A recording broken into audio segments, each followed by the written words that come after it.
saudara. Baru saya masuk sebagai pastor sidang, dekat 1 tahun. Baru saya download itu TikTok. Sebelum itu saya tidak ada TikTok. Kamu tahu TikTok kan? TikTok itu kan? Kenapa? Sebab Beverly Hills setiap hari live melalui TikTok. Kadang-kadang ada pemimpin bangga, wah 7.000 orang live. Betul kan 7.000? Saya nampak mereka sendiri yang tekan. Itu main buyuk. Jangan tekan ke live saudara. Jangan kamu, saudara. Apa yang berlaku? Sebab saya sudah download. Jadi kadang-kadang saya tengok lah. Bagaimana keadaan SID Beverly? Wah tiba-tiba ada TikTok yang lain masukkan. Bukan kamu mau masuk pun dia tiba-tiba timbul. Begitu kuat daya tarikannya. Dia punya video pun 4K. Facebook, YouTube pun ada ketinggalan sedikit. TikTok yang paling terang. Kalau saya, dan saya mau mengatakan kepada saudara, sejak itu jarang sekali. Sebab saya takut, saya tergoda. Saya terjerat dengan tarikan-tarikan dunia yang begitu mempesonakan. Dan saya lihat ramai remaja, kadang-kadang menyanyi pun sedang live TikTok. Dia mau kawan dia tengok dia sedang menyanyi. Dia sedang live TikTok. Kamu fikir Roh Kudus ada? Kamu fikir Allah ada? Bila kamu lebih senang untuk memuji dirimu sendiri, atau memuliakan dirimu sendiri, atau menonjol kepada orang lain daripada menyembah Tuhan sungguh-sungguh. Dengar ini baik-baik saudara.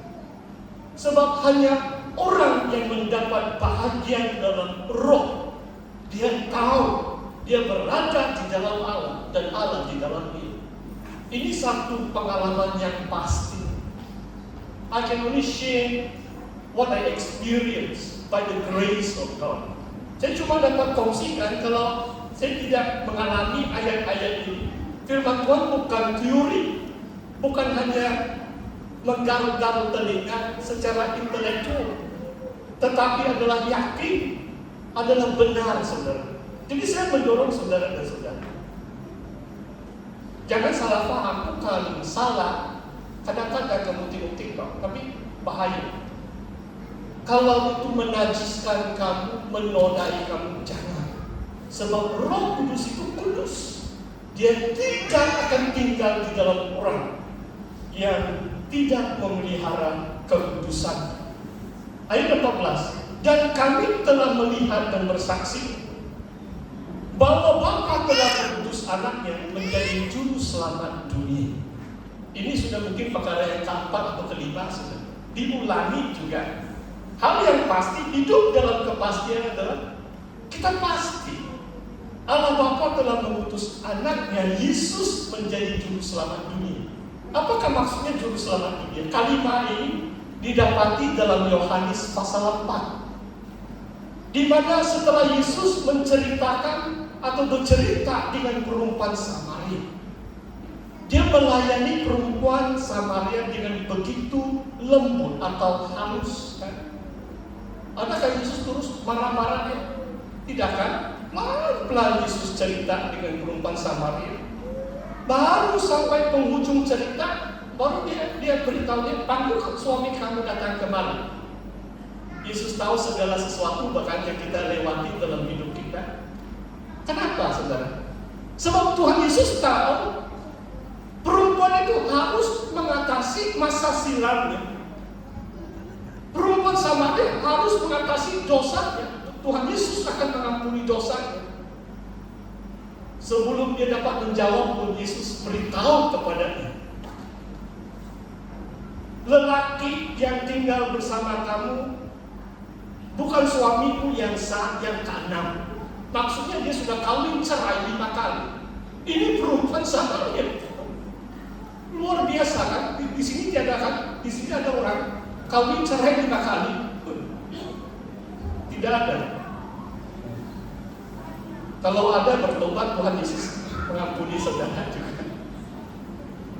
Cuma dengan maksudnya saudara, dengan cara yang begitu lembut dan halus, Yesus membawa perempuan Samaria itu untuk menyadari akan masa silamnya. Dan dia tinggalkan timba air itu dan lari kembali ke kampung. Saudara boleh baca cerita itu. Dan 2-3 hari Yesus bersama-sama penduduk di kampung Samaria, sehingga mereka katakan sesungguhnya Dia adalah juru selamat dunia.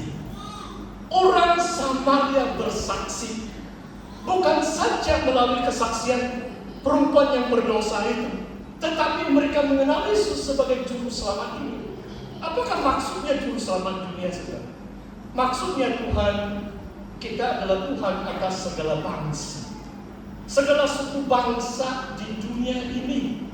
Luar biasa. Kita tidak boleh menyorokkan atau sembunyikan berita Injil. Beritahu teman-teman kita, Tuhan Yesus adalah juru selamat dunia. Sebenarnya gambaran tantangan hari Natal adalah jangan kita rayakan sendiri kan, happy sendiri. Share the good news. Beritakan berita gembira itu dengan jiran-jiran kita, supaya mereka juga mengenal juru selamat dunia. Haleluya. Ayat 15. Barang siapa mengaku bahwa Yesus adalah anak Allah, Allah tetap berada dalam dia dan dia di dalam Allah. Saudara, perhatikan ayat ini dengan ayat 13. Ayat 13 mengatakan kita akan tahu kita berada dalam Allah dan Allah di dalam kita apabila kita menerima karunia ataupun ada bahagian dari Roh Kudus itu. Di sini mengatakan bahwa apa yang kita percaya, kalau kita percaya Yesus adalah anak Allah, Allah tetap berada di dalam dia dan dia di dalam Allah. Saudara, kamu ingat waktu Yesus tergantung di atas kayu salib? Apakah kesaksian askar Romawi yang ada di kaki kayu salib itu, bila dia melihat tanda-tanda di langit dan di bumi, bila dia lihat kesabaran ketekunan Yesus menanggung penderitaan, the centurion, ketua askar yang sedang mengawal Yesus atau penyaliban, proses penyaliban itu mengatakan, sesungguhnya manusia ini, this man is the Son of God. Manusia ini adalah anak Allah. Saudara, pengakuan iman kita adalah sesuatu yang pasti. Kita mesti yakin. Kalau kita tidak yakin, Allah tidak bisa berada dalam kita dan kita di dalam Allah. Sebab karya Allah hanya di dalam dan melalui anaknya Yesus Kristus. Kita telah mengenal dan percaya akan kasih Allah kepada kita. Saya bacakan ini ayat yang beberapa ayat ini. Allah adalah kasih.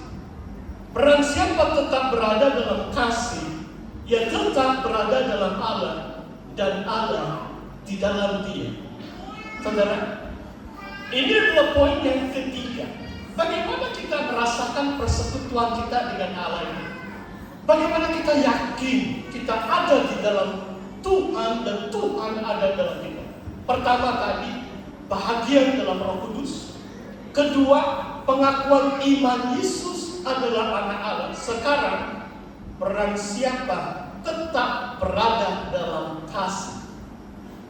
If we continue to love, we remain in God and God in us. Oh, luar biasa, saudara. So Allah itu kasih. Secara praktik bagaimana? Saya tidak tahu, adakah kamu pernah memberi sedekah? Kadang-kadang saya pikir 2-3 kali, 2 kali lah, bukan 3 kali, 2 kali. Saya beri sedekah kepada anak-anak kecil atau perempuan atau lelaki yang menggendong anak. Saya takut, saya bagi itu sedekah, nanti semakin ramai pula mereka datang minta duit. Kalau kamu di Kota Kinabalu mungkin kamu paham lah maksud saya. Tapi banyak kali saya tergerak oleh belas kasihan. Banyak kali saya merasakan kasih Tuhan itu untuk mereka yang tertindas, untuk mereka yang di dalam kekurangan. Mungkin ada orang menipu pun, mungkin dalam account bank dia 100.000, tapi dia masih diminta sedekah. Saya harap tidak ada lah. Tuhan ada mata kan. Tapi kalau kita mengasihi, kita tergerak oleh belas kasihan untuk menolong orang yang mengalami musibah atau kekurangan atau kemiskinan. Itu salah satu tanda itu. Saudara, jangan kita hanya pentingkan diri kita sendiri. Kasih itu adalah untuk orang lain. Dalam surat Paulus yang lain, Paulus mengatakan seperti itu, berbuatlah baik kepada semua orang, khususnya saudara seiman. Memang sasaran kasih kita adalah saudara seiman. Saya pernah dengar cerita, saya tidak tahu itu benar atau tidak. Dan 6 tahun saya mengajar di Singapura. Dalam kelas saya adalah pensyarah perjanjian baru. Bagi saya itu pun satu keajaiban. Orang SID, orang Sabah menjadi pensyarah kepada ini sekolah di mana saya melayani 6 tahun Methodist Anglican Presbyterian Lutheran. Di antara gereja-gereja terkaya di Singapura. Saya pernah menghadiri kebaktian waktu saya diundang khotbah. Kebetulan bendahara itu memberi laporan keuangan, saudara. Lebih kurang begitu saja. 200 lebih jemaah. Saudara tahu pendapatan gereja ini purata saja, biasa-biasa saja. 3 juta uang Singapura. 3 juta uang Singapura. Ini bukan mega church. Kalau mega church itu pernah 1 kali mereka kutip itu tabung pembangunan. 1 kali mereka memberi 29 juta uang Singapura. 1 kali collection. Luar biasa kan? Saudara, yang saya mau saksikan adalah ini. Saya mendorong pelajar-pelajar saya dalam kita merancang budget gereja. Asingkanlah mungkin 5 atau 10% untuk kebajikan. Jangan sampai langsung tidak ada peruntukan untuk kebajikan, sehingga jemaat yang memerlukannya nanti mesyuarat, nanti sidang 3 jam mesyuarat, tapi 5 hari pun